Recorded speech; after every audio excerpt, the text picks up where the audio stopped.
Tudo bem? Beleza com vocês? Vou gravar uma aula agora sobre dominância completa, codominância e dominância incompleta. São assuntos que realmente não são fáceis, né? O ideal é de ter o contato no quadro, né? Mas eu vou gravar essa aula e depois vou gravar uma aula num quadro, tá certo? Assistam primeiro essa, que eu vou repetir essa aula em um próximo momento para a gente entender melhor. Vamos lá! Então, nós vimos anteriormente que Mendel era um padre que conseguiu fazer esse cruzamento com ervilhas. E qual o cuidado que ele tinha? Aqui tinha a flor, né? A flor tinha tanto parte masculina quanto feminina, mas ele tinha um cuidado de retirar numa planta a parte masculina, tá certo? E só permanecia a parte feminina, chamada de gineceu. Gineco significa feminino.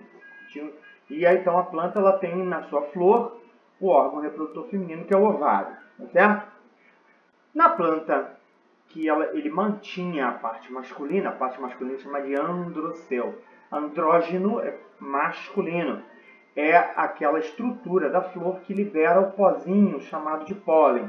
O pólen nada mais nada menos seria comparativo ao espermatozoide, tá certo? No caso dos animais, beleza? Ele fazia o cruzamento, aí no primeiro cruzamento ele pegou plantas que tinham uma característica pura de ser alta e uma outra planta cruzou com uma característica de ser baixa. Por que ele colocou a planta... Aqui eu estou padronizando masculino ou feminino, mas pode ser o inverso, tá bem? Beleza.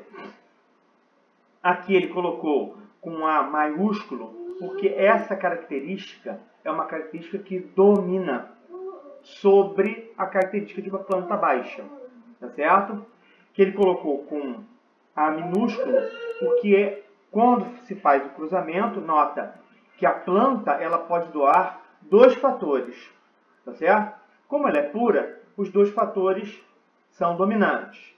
E ela também pode doar dois fatores. Como ela é pura, esses dois fatores são mais fracos, que hoje é denominado de recessiva.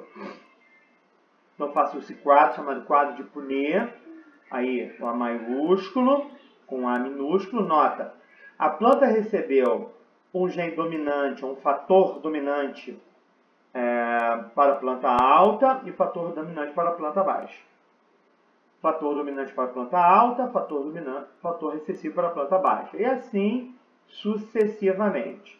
Nota, aqui eu tenho, cada quadrinho representa 25% de chance.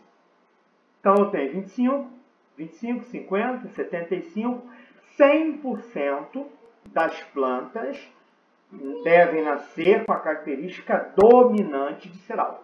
O que ele viu? Então nota, é um fator, apesar da planta estar o fator duplicado, um fator sempre é dominante, o outro é o recessivo. Tá certo? Então, eu tenho, nas nossas células, sempre acontece isso. Nós recebemos um fator do pai e um fator da mãe. Não quer dizer que sempre do pai vai ser dominante, pode ser o contrário, tá? Mas um cromossomo, um fator, ele inibe o outro, dominando esse fator, tá certo? E a gente chama de alelo dominante, alelo recessivo, ou fator dominante, fator recessivo, ou gene dominante, gene recessivo. No momento que eu vou gerar o espermatozoide, vou dar o exemplo do espermatozoide que é mais fácil, tá? Eu tenho um dominante e um recessivo, eles se duplicam. Eu tinha um dominante do meu pai, que eu recebi do meu pai, e um recessivo que eu recebi da minha mãe. Eles agora estão duplicados. Eu tenho dois dominantes do meu pai, dois recessivos da minha mãe. Aí eu tenho uma redução do número à metade, que é chamada de meiose. A célula se divide uma vez, separando os cromossomos paternos e maternos. E depois se divide de novo, chamada de meiose 2, que é meiose 1, meiose 2.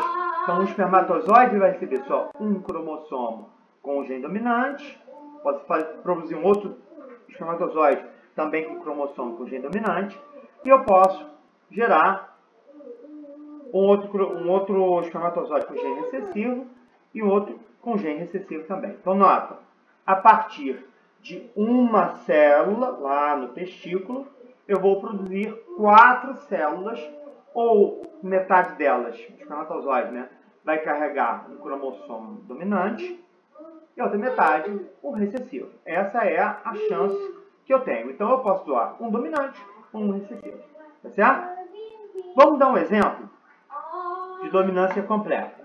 Ocorre dominância completa. Um domina sobre o outro. Quando um alelo, que conduz à expressão de uma característica ou fenótipo, suprime por completo o outro alelo. Então, nota, eu tenho plantas brancas e plantas com a flor branca ou com a flor aqui roxa, né?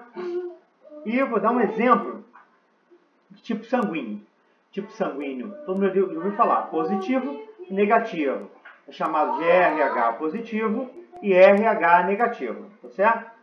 O tipo sanguíneo positivo, ou RH positivo, ele tem uma proteína na superfície da hemácia.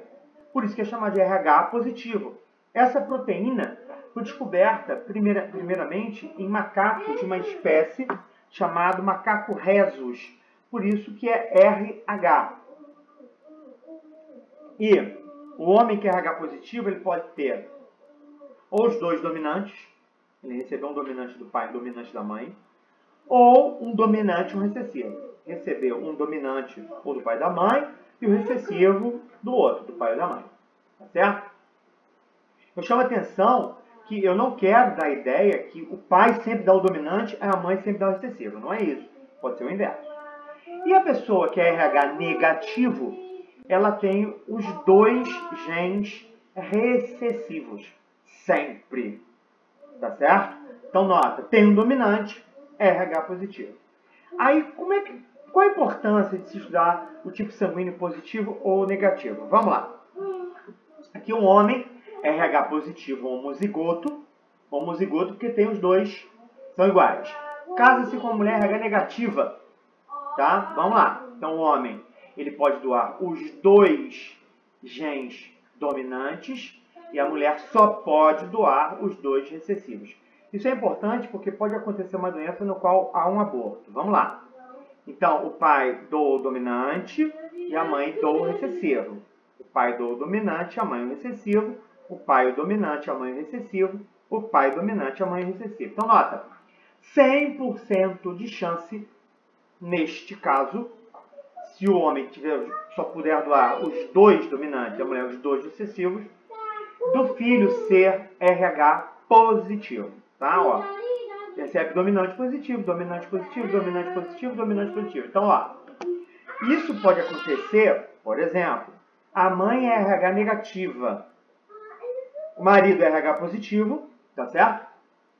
E o filho tem uma chance de ser RH positivo. Na hora do parto, isso acontece geralmente ou no final da gestação, se a mulher tiver algum sangramento, algum rompimento da placenta, ou na hora do parto. A mãe pode entrar em contato com essa proteína RH positiva e produzir anticorpos contra essa proteína, já que ela não tem, ela tem ausência.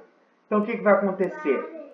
Numa segunda gestação, ou se esse problema ocorrer no finalzinho, ali na 28ª semana de gestação, lembrando que pode ir até 36 semanas, se a mãe continuar produzindo anticorpos, porque ela reconhece RH positivo como algo estranho, eu posso ter um aborto da criança, ser chamado de eritoblastose fetal. Érito significa hemácia, blastose é destruição, então é destruição da hemácia. Então pode haver, em casos graves, um aborto.